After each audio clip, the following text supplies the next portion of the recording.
Good afternoon, morning, folks. Hope you're having a good day. Mike Wells, Your World Explorer.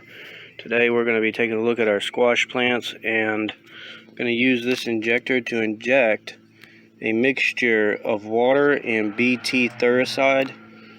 So this is a bacteria. When mixed with water, it activates for up to 48 hours.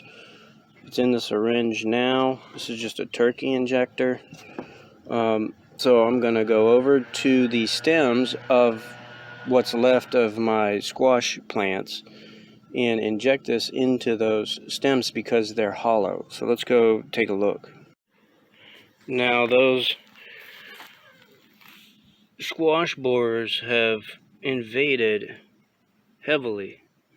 They basically, everything looks pretty dead here, almost. I think there's a squash borer or two in here because you can see the holes. So I'm going to inject into there because this is the last of what's left. Like, this is the only squash plant I have that is actually a zucchini. It's actually not dead yet like the rest of them.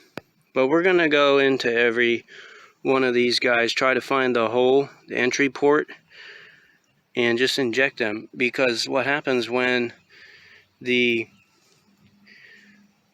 worm eats the material on the inside that has any Bt Thuricide on it is it immediately will start to get like a tummy ache and stop eating, and then it will starve and die because it got so sick from the Bt Thuricide.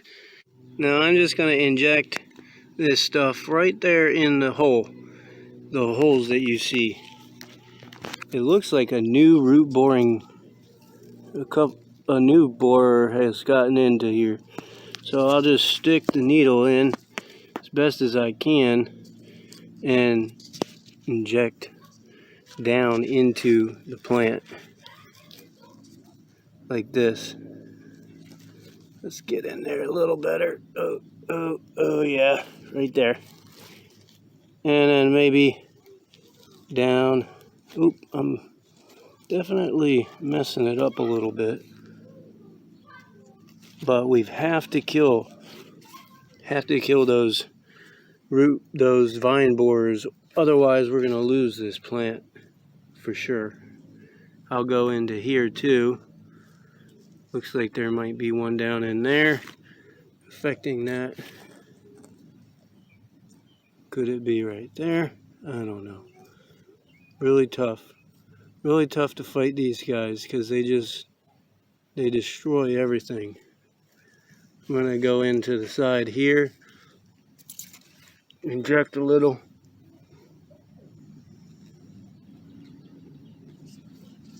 And that's pretty much how you do it.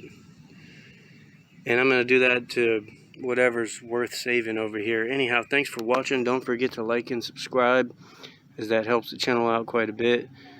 And stay tuned because I'm going to be doing 5 control groups on different methods for my new squash plants on how to prevent all of this nonsense from happening. Have a good day.